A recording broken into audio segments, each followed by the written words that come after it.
योगी बाबा ने पकड़ ली यूपी में सरकारी संरक्षण में हुई सबसे बड़ी वो बेशर्म और बेरहम लूट, जिसका शिकार किसान और आम जनता हुई। अलग अलग जिलों में सैकड़ों मुकदमे भी दर्ज हैं। मौजूदा समय में लखनऊ के सुशांत गोल्ड सिटी में निवेश करने वालों का कहना है कि अंसल ने उत्तर प्रदेश के इतिहास में सबसे बड़ा घोटाला किया है। इसको मनीष जी ये समझिए कि 3530 एकड़ को बढ़ाकर जो 6500 एकड़ किया था अखिलेश यादव ने, 3000 एकड़ 97,000 करोड़। मनीष जी 97,000 करोड़ का हिसाब किताब ही नहीं दे पाई ये सरकार, कोई कागज नहीं दिखा पाई कि ये पैसा कहाँ पे खर्च गया है। यूटिलाइजेशन सर्टिफिकेट जिसे कहते हैं। योगी आदित्यनाथ दूसरी तरफ अलग मूड में है। योगी आदित्यनाथ कुंभ के सफल आयोजन के बाद ऐसा लगता है कि समाजवादी पार्टी और विपक्ष की कब्र खोदने में लगे हुए हैं, क्योंकि विपक्ष की पूरी साजिश कुंभ को फेल करने की थी। अब योगी जब कहते हैं कि वहां नाविक जो है वो 40 करोड़ रुपए कमा गया इस 45 दिन में, जब योगी यूपी पुलिस के आंकड़े पेश करते हैं तो तिलमिलाहट होती है। आज योगी ने कमाई का ये पूरा सेंटर बदल दिया कि तुम्हारे समय में कौन कमाई करता था। योगी आदित्यनाथ ने आज देश के एक समय का सबसे प्रभावशाली जो बिल्डर था उसे माफिया साबित करते हुए बताया कि कैसे समाजवादी पार्टी ऐसे लोगों को संरक्षण देती थी। योगी जब एक तरह से कह सकते हैं कि सबसे बड़ी जो लूट थी समाजवादी पार्टी की, उसकी पोल खोल दी। उम्मीद की जानी चाहिए कि नोएडा उत्तर प्रदेश में बिल्डर माफिया अभी भी सक्रिय हैं, तो योगी आदित्यनाथ उन पर भी हंटर चलाएंगे। मुझे लगता है कि विधानसभा में योगी आदित्यनाथ के द्वारा यूपी में सबसे बड़ी लूट के पोल खोलने से बहुत लोग आगाह होंगे। तो आप ही के समय ये अंसल तो आप ही की उपस्थिति थी। आप ही के समय में उसको उसकी सारी इलीगल मांगों को पूरा करके निवेशकों के साथ और होम बायर्स के साथ धोखा हुआ है। ये सब समाजवादी पार्टी के समय में सारे काम हमारे सामने, उसको हमने कभी उसको ध्यान को नहीं किया। आपने उसके लिमिट को बढ़ाया था, हमने उसको घटाया था और शिकंजा कस करके आज उसको इस स्थिति में पहुंचा देंगे। अगर एक भी होम बायर के साथ धोखा किया तो सारी प्रॉपर्टी को भी जब्त कर लेंगे। किसी होम बायर के साथ खिलवाड़ नहीं होने देंगे। लेकिन मैं इस बात के लिए भी आश्वस्त करूंगा कि अगर किसी को गलतफहमी होगी कि किसी गरीब का पैसा या किसी नागरिक का पैसा लेकर के वह कहीं भाग जाएगा तो पाताल से भी उसको निकाल करके लेके आएंगे और सजा दिला देंगे और सबको हम गारंटी देंगे कि उसका पैसा उसको मिल जाए। ये अंसल तो आप ही की उपस्थिति थी। ये अंसल तो आप ही की उपस्थिति थी। और योगी ने एक एक तरह से, ये मुझे लगता है कि बहुत गंभीर मामला है। इस देश में बिल्डर माफियाओं का जो खेल है उसका सरगना रहा अंसल। ये बात मुझे लगता है कि दूर तलक जानी चाहिए, जो आज योगी बाबा सदन के अंदर कह रहे थे। अभी मनीष जी बताता हूँ, जरा ट्वीट ऊपर वाला पढ़ दूं अपना, कि योगी बाबा ने पकड़ ली यूपी में सरकारी संरक्षण में हुई सबसे बड़ी वो बेशर्म और बेरहम लूट, जिसका शिकार किसान और आम जनता हुई। अखिलेश यादव और राहुल गांधी को यह जवाब अब देना होगा कि जमीन डकैत क्या और कौन सा वाला पीडीए थे। तो ये जरा दर्शक इसको समझे मनीष जी की कैसे सरकारी संरक्षण में ये लूट हुई है, और ये हजारों करोड़ की है और 2-4-10 हजार करोड़ की नहीं, ये दसियों हजार करोड़ की लूट हुई है। और जरा इसको मनीष जी का हेडिंग दिखाइए और उसके बाद फिर बताता हूं कि अंसल तो सपा की ही उपस्थिति। विधानसभा में सीएम योगी बोले बायर्स को धोखा देने वालों को पाताल से निकालकर सजा देंगे। और दर्शक अब जरा पढ़ता हूं मनीष जी इस खबर को समझिए कि अंसल मामले को लेकर सीएम ने सोमवार को लखनऊ विकास प्राधिकरण और रेरा के अफसरों की बैठक बुलाई थी। इसमें उन्होंने अंसल प्रबंधक के खिलाफ एफआईआर दर्ज करवाने के निर्देश दिए थे। मामले में लखनऊ विकास प्राधिकरण एनसीएलटी में अपील करेगा। और आगे जरा बगल में हरा वाला जो है वो सबसे महत्वपूर्ण है कि सीएम ने जताई थी नाराजगी। अंसल एपीआई में 7,000 निवेशकों ने रुपया लगाया है, निवेशकों का रुपया फंस गया है, जिसको लेकर विरोध प्रदर्शन चल रहा है। मुख्यमंत्री ने भी अनियमित और नियमावली के उल्लंघन पर रोष प्रकट किया था। सीएम ने मामले को बहुत गंभीरता से समझते हुए लखनऊ विकास प्राधिकरण को 1 हफ्ते के अंदर एफआईआर करने और अपने स्तर पर जांच करके शासन को रिपोर्ट सौंपने के निर्देश दिए हैं। और अब आ जाइए हरे वाले पर कि कम दाम पर मकान और जमीन देने का वादा करने वाले अंसल के खिलाफ सीबीआई और ईडी की जांच चल रही है। अलग अलग जिलों में सैकड़ों मुकदमे भी दर्ज हैं। मौजूदा समय में लखनऊ के सुशांत गोल्ड सिटी में निवेश करने वालों का कहना है कि अंसल ने उत्तर प्रदेश के इतिहास में सबसे बड़ा घोटाला किया है। ये उत्तर प्रदेश के इतिहास का सबसे बड़ा घोटाला है। और ये घोटाला क्यों है, ये जरा आगे आइए, जो मैंने लाइनिंग करी है। इस पर अखिलेश यादव चुप्पी साधे है मनीष जी, बिल्कुल उसके मुंह से जबान नहीं निकल रही। और अब जरा दर्शक इसको समझे, जो लाइनिंग है कि उत्तर प्रदेश में हाईटेक टाउनशिप पॉलिसी के तहत साल 2003 में मुख्यमंत्री मुलायम सिंह यादव, अखिलेश यादव के पिताश्री के तहत साल 2003 में अंसल को करीब 1335 एकड़ में टाउनशिप का लाइसेंस दिया गया था। 5 साल बीत जाने के बाद भी डेवलपर्स इसका विकास नहीं कर सके। इसके बावजूद 2008 में तत्कालीन सरकार ने टाउनशिप का दायरा बढ़ाकर 3530 एकड़ कर दिया। ये मायावती, ये 1335 एकड़ मुलायम सिंह ने दी जमीन, और उसके बाद मायावती ने उसको बढ़ाकर 3350 एकड़ कर दिया। लेकिन कहानी यही खत्म नहीं होती। इतना ही नहीं, डेवलपर्स को फायदा पहुंचाने के लिए अफसरों ने नियमों को ही बदल दिया। ये अफसर लिख रहा है क्योंकि दैनिक भास्कर अखबार है, इसलिए बता दूंगा आपको। ये अफसरों की औकात नहीं, और खासकर मायावती और मुलायम सिंह के समय में ये जो अगला फैसला मैं आपको बताने जा रहा हूँ, ये किसी अफसर की औकात नहीं थी। अफसर इशारों पर नाचने वाली कठपुतलियां हुआ करते थे, ये वो सरकारें थी। इतना ही नहीं, डेवलपर्स को फायदा पहुंचाने के लिए अफसरों ने नियमों को ही बदल दिया। टाउनशिप पॉलिसी के तहत केवल एक बार ही एक्सटेंशन मिल सकता था, लेकिन अंसल एपीआई को दूसरा एक्सटेंशन देते हुए टाउनशिप का दायरा 2000 में बढ़ाकर 6500 एकड़ कर दिया गया। मतलब मनीष जी, एक तो परमिशन ही नहीं थी, और जो 3530 एकड़ की उसके पास थी, वो भी एक बार बढ़ाकर मायावती ने की थी। उसको अखिलेश यादव 2012 में अखिलेश यादव मुख्यमंत्री, और उन्होंने बढ़ाकर इसको 6500 एकड़ जमीन का कर दिया। जरा गौर करिए। तो लखनऊ में अंसल के दिवालिया घोषित होने के बाद निवेशकों को गुस्सा फूट पड़ा। उन्होंने अंसल एपीआई दफ्तर के बाहर सभा की। तो ये बवाल की छोड़ दीजिए। तो अब जरा दर्शक इसको मनीष जी ये समझिए कि 3530 एकड़ को बढ़ाकर जो 6500 एकड़ किया था अखिलेश यादव ने, 3000 एकड़। और दर्शकों को मैं बता दूं कि जिस इलाके में जमीन है, जहां पे जमीन है, ये खेल हुआ है, वहां पर 1 एकड़ जमीन का जो मनीष जी कीमत है, वो आज की तारीख में 20 से 25 करोड़ रुपए है। मैं न्यूनतम बता रहा हूं आपको। और 3000 एकड़, तो आप सोचिए कम से कम 70-75 हजार करोड़ का मामला है जो योगी बाबा ने कहा। और योगी बाबा जो कह रहे थे कि अंसल आपकी ही उपज था, तो वो तो आंकड़े बता रहे हैं, दस्तावेज बता रहे हैं सरकार के कि 1350 एकड़ देकर मुलायम सिंह ने उसको शुरू कराया। बाद में मायावती ने उसमें करीब करीब 2-2.25 हजार एकड़ और बढ़ाया, तो 3500 एकड़ हुआ।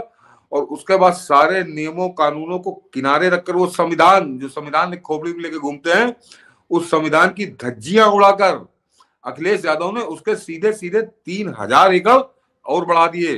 तो ये इस तरह से जमीन लूटी गई। और मैं बता रहा हूँ 20-25 करोड़ रुपए पर एकड़ ये यहाँ पे रेट है। और उसके 75,000 एकड़ का 75,000 करोड़ का मामला है। और इसीलिए जो वहां पे जो उसके शिकार बने हैं लोग, वो बिल्कुल ठीक कह रहे हैं कि ये उत्तर प्रदेश के इतिहास का सबसे बड़ा घोटाला है। हालांकि मैं इसको मानता नहीं हूं मनीष जी, क्योंकि एक घोटाला मैं लगातार बोलता रहा, लेकिन भाजपा कभी उस पर बात नहीं करती। योगी बाबा पता है, योगी बाबा तो बोलते नहीं, लेकिन बाकी और लोग नहीं बोलते कि एक और घोटाला है कि सरकार जाने से पहले 2014, 15, 16, हाँ 2014, 15, 15, 16 और 16, 17 3 साल की सीएजी रिपोर्ट, 3 साल की सीएजी रिपोर्ट जैसे हम लोग दिल्ली में देख रहे हैं, सुन रहे हैं।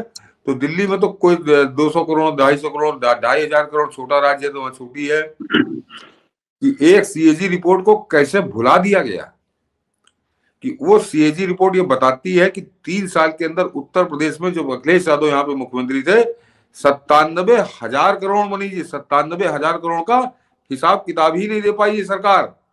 कोई कागज नहीं दिखा पाएगी ये पैसा कहाँ पे खर्च गया है। यूटिलाइजेशन सर्टिफिकेट जिसे कहते हैं, ये यूटिलाइजेशन सर्टिफिकेट ही नहीं दिखा पाए 97,000 करोड़ रुपए का। तो 97,000 करोड़ का वो घोटाला, और ये मैं बता रहा हूँ 70-75 हजार करोड़ का। तो इतना बड़ा घोटाला करने वाले लोग, और वो आदमी जो ज्ञान देता है प्रधानमंत्री मोदी को गरियाता है, कभी कभी योगी बाबा को गरियाता है, तो वही वाली बात है कि क्या कहूँ इसके लिए कि विधवा जो है सुहागिनों को बताती कैसे रहना चाहिए, ये वाला काम है। बिल्कुल, और पर इससे आज लगता है कि जी पर मैं इसको आज आज जो योगी बाबा बोले हैं सदन के अंदर, तो मैं इसको निर्णायक क्षण मान रहा हूँ। उन्होंने सदन ही के अंदर कहा था कि मिट्टी में मिला दूंगा, तो उन्होंने मिट्टी में मिला दिया था, और आज उन्होंने बताया है कि इसको भी छोड़ूंगा नहीं। तो अब ये बचेगा नहीं। अंसल और अंसल के जो सरकारी संरक्षणदाता थे, कौन था? समाजवादी पार्टी थी। तो आज इनको भी जवाब देना पड़ेगा भाई। 1350 एकड़ मुलायम सिंह ने दिया, उसके बाद एक बार उसका एक्सटेंशन हो सकता था तो मायावती ने कर दिया। उसके बाद संविधान की धज्जियां उड़ाकर, कानून की धज्जियां उड़ाकर, उत्तर प्रदेश सरकार की नियमावली की धज्जियां उड़ाकर अखिलेश यादव ने बाकायदे उस जमीन को डबल कैसे कर दिया, 3000 एकड़ कैसे अलॉट करी? जवाब तो इस आदमी को भी लेना चाहिए और इसके खिलाफ भी FIR होनी चाहिए। अब आगे क्या कार्रवाई होती है अभी देखिए, इसमें ये मामला आगे बढ़ेगा। बिल्कुल, और इसीलिए कहा जाता है कि ये पूरा जो नोएडा एक्सटेंशन बना वो मायावती के दौर में बना, और माना जाता है कि मायावती ने उस दौर में जम करके कमाई की। कहते हैं ना, जैसे कि बाघ के मुंह में खून का जैसे स्वाद चला गया तो बिल्डरों को लग गया। आज नोएडा एक्सटेंशन में बहुत ऐसा, जो पूरे देश में नोएडा एक्सटेंशन जो है, नोएडा का जो इलाका इन बिल्डर माफियाओं के से ग्रस्त है। और जब कई सारे बिल्डर जो दिवालिया हुए तो स्वामी फंड्स बना, टाटा जैसी कंपनी उससे जुड़ी, उसके बाद भी बिल्डर माफिया बायर से वसूली कर रहे हैं। और ये बहुत शिकायत नोएडा में है आम जन का। मुझे लगता है कि नोएडा एक्सटेंशन एक बहुत बड़ा वोट की ताकत है, एक विधानसभा की तरह से सामने आ चुका है। क्या आपको लगता है कि अंसल को दी गई जो धमकी है उसका इस पूरे नोएडा इलाका में, चूंकि उत्तर प्रदेश का एक कमाई का बहुत बड़ा जरिया नोएडा और नोएडा एक्सटेंशन है, इन बिल्डर माफियाओं पर योगी के इस हंटर का असर दिखाई दे रहा है आपको? मनी जी, फिलहाल तो असर मैं कह सकता हूँ कि फिलहाल उस तरह की लूट के किस्से नहीं सुनाई देते जैसे पहले सुनाई देते थे। तो फिलहाल तो जो पहले लूट हुई है उसको कैसे रोका जाए, उन पर क्या कार्रवाई हुई है, तो हाँ ये देखने वाली बात होगी। अन्यथा अब तो फिलहाल उस तरह की लूट नहीं हो रही है, ये मैं निश्चिंत हूँ। अन्यथा नोएडा की लूट केंद्र तो उसका लखनऊ ही होता था, और किस कदर वहाँ बेलगाम बेखौफ होकर लूट होती थी, ये आप लोगों ने सुना होगा किस्सा। कई हमारे पुलिस के जो DGP है 2-3, वो आगे बाकायदे YouTube चैनलों पे बता चुके हैं कि किस तरह से लखनऊ के एक वरिष्ठ IAS के घर में घुसकर अतीक अहमद ने उसको मारा था, कहा था प्रॉपर्टी खाली कर दो। तो एक तरह से जंगल राज, तो असली जंगल राज तो उत्तर प्रदेश में नोएडा में ही चल रहा था। उसमें बिल्डर माफिया सब शामिल थे, भू माफिया शामिल थे। लेकिन फिलहाल अब ऐसा किस्सा तो नहीं है। हाँ, जो पुराने पाप हैं वो बचेगा कोई नहीं, मनीष जी, बचेगा कोई नहीं। और अभी भी इसको जरा बहुत सारे बिल्डर की शिकायत है कि बायर से वो घूम फिरा करके वसूली करते हैं। 10-10% जो है वो, जैसे कि सौदा कुछ हुआ, बाद में एरिया को 10% 20% बढ़ा करके फर्जी तरीके से दिखा दिया गया। और ऐसी कई शिकायतें बिल्डरों की आ रही है जो नोएडा एक्सटेंशन में अभी बहुत बड़े पैमाने पर, क्योंकि इन्हें लगता है कि उस सरकार, पहले की जो सरकारें थी जिसको खिलाकर एक काम कर ले रहे थे, आसानी से कर लेंगे। लेकिन मुखिया तो योगी आदित्यनाथ है। यदि पुलिस तक इसे खुश भी करेंगे और योगी तक बात पहुंच गई तो फिर उन पुलिस अधिकारियों का और इन बिल्डर माफियाओं का क्या होगा? निश्चित तौर पर। और ये समझ लीजिए कि जब ये वाला मामला खुल गया है, अंसल सबसे पावरफुल बिल्डर था। अगर आप बिल्डर लॉबी की सबसे बात करिए पावरफुल उत्तर बिल्डर। प्रदेश में, और ये तो नोएडा तो थोड़ी दूर है। ये घपला कहाँ पे हो रहा था कि जो उत्तर प्रदेश की मुख्यमंत्री का आवास है, वहां से 7-8 किलोमीटर की दूरी मान लीजिए, बनी जी 7-8 किलोमीटर की दूरी पर। और दर्शक जो अपने बाहर के दर्शक हो, उनको ऐसे नहीं समझ में आ रहा होगा कि ये किस इलाके की बात हो रही है। तो मैं बता दूं कि ये उस इलाके की बात हो रही है जहां पर इकाना स्टेडियम बना है। IPL में आप बड़ा मैच देखते होंगे कि ये इकाना स्टेडियम है, अफगानिस्तान की टीम का है। वो इकाना स्टेडियम भी एक बड़ी लूट का किस्सा है। वो अमर सिंह चले गए तो वो जबरदस्ती किस तरह से स्टेडियम बनाया गया, वो स्टेडियम बनाए जाने लायक नहीं था। वहां की अप्रोच रोड नहीं है, कोई मेन रोड नहीं है। और जब वहां मैच होता तो 2.5-3 घंटे का जाम इसीलिए लगता है। लेकिन उसको जानबूझकर स्टेडियम बनाया गया क्योंकि मुख्यमंत्री की छवि चमकानी थी, और साथ में लेन देन का बड़ा लंबा खेल उसमें हुआ था। तो ये पूरा इलाका, वहां पे जमीन की कैसे लूट हुई है। तो योगी बाबा ने अभी केवल अंसल API की बात करी है, और इसीलिए उन्होंने डंके की चोट पर कहा कि तुम्हारी उपज, यानी समाजवादी पार्टी की उपज है अंसल। तो उस अंसल को आगे इस पर शिकंजा कसेगा, मैं मानता हूँ कि होगा, जरूर होगा, क्योंकि योगी बाबा ने सदन के अंदर ये बात कही है। और बिल्कुल पब्लिक सदन के यहाँ अंदर, पर, अब पब्लिक यहाँ पर रोड पर है, इसके खिलाफ है, तो उसको वो बचेगा नहीं। बिल्कुल नहीं बचेगा। और इसीलिए योगी आदित्यनाथ जब कहते हैं, जब इशारा करते हैं कि एक समय था कि अतीक अहमदों का नाम बिना लिए उन्होंने कहा कि उन माफियाओं के डर से पुलिस वाले खौफ खाते थे। अब उन माफियाओं को देखा कि लोगों ने पैंट में पेशाब कैसे किया। दरअसल इन सबको सत्ता का संरक्षण प्राप्त था। अभी अंसल जैसे बिल्डर माफिया, जितने बिल्डर माफिया हैं उत्तर प्रदेश में, देश में कहीं पर भी, बिना सत्ता के संरक्षण के वो इस तरह की गुंडागर्दी नहीं करते। आज सदन में उन्होंने एक और बात कह दी कि खोल करके रख दिया कि समाजवादी पार्टी के दौर में हर डिस्ट्रिक्ट में कैसे माफिया होते थे। वो भी दिलचस्प था। और सबसे इंटरेस्टिंग ये होता है, योगी जब हंटर चला रहे होते हैं तो समाजवादी पार्टी के माफिया आपने पैदा किया, लोगों का चेहरा आज माफिया नहीं, वन डिस्ट्रिक्ट वन माफिया आपने पैदा किया था, आज माफिया नहीं है, दूर की कौड़ी हो चुकी है। गोरखपुर के सब माफिया तो पहले ही जा चुके थे, उनको पहले निपटा चुके थे। बाकी जो बचे खुचे थे उन सबको हम लोगों ने उनकी गति को पहुंचा दिया है। और हम लोगों का प्रयास था कि राम मंदिर बनने के पहले राम नाम सत्य है इन सब का हो जाए, लेकिन जो बचे थे समय के अंतराल में सब कुछ हो गया है। और आज मुझे बताते हुए प्रसन्नता है महोदय कि ये सब हम करने में सफल हुए हैं। पुलिस के रिफॉर्म हमने जो किए, पुलिस की सुविधाओं में जो बढ़ोतरी की, उनकी ट्रेनिंग को बेहतर की, ये वही प्रदेश था। एक एक बात बता रहे हैं पुलिसिंग को लेकर, और योगी सचेत कर रहे हैं कि अब दोबारा उत्तर प्रदेश में उस तरह के माफियाओं का दौर नहीं होगा। और आपने देखा समाजवादी पार्टी के उन चच्चू से लेकर पांडे जी तक के चेहरे पर, मैं इसीलिए अक्सर कहता हूं कि अखिलेश यादव विधानसभा छोड़कर इसीलिए भागे क्योंकि योगी अब जब उन्हें भी नहीं छोड़ते तो उनके माफियाओं को कैसे छोड़ेंगे। वैसे मनीष जी मैं बता दूं, ये जो 3000 एकड़ वाली बात चल रही है, जो अंसल एपीआई की बात चल रही है, इसमें अखिलेश यादव से ज्यादा चच्चू का बड़ा रोल है इसमें। और आज जब योगी बाबा चच्चू ज्यादा कांप रहे थे, बिल्डर माफिया तो ज्यादातर चच्चुओं के ही पाले हुए हैं ना। हाँ, ये योगी जब बोल रहे थे तो ठंडी लहर उनकी रीढ़ की हड्डी में दौड़ रही होगी, ये मैं निश्चिंत हूँ। फिर उम्मीद करते हैं कि उत्तर प्रदेश के जितने भी बायर्स हैं वो सुकून में होंगे कि ना सिर्फ अंसल्स, बाकी के जो बिल्डर माफिया हैं वो भी ऐसी हरकतों से बाज आएंगे।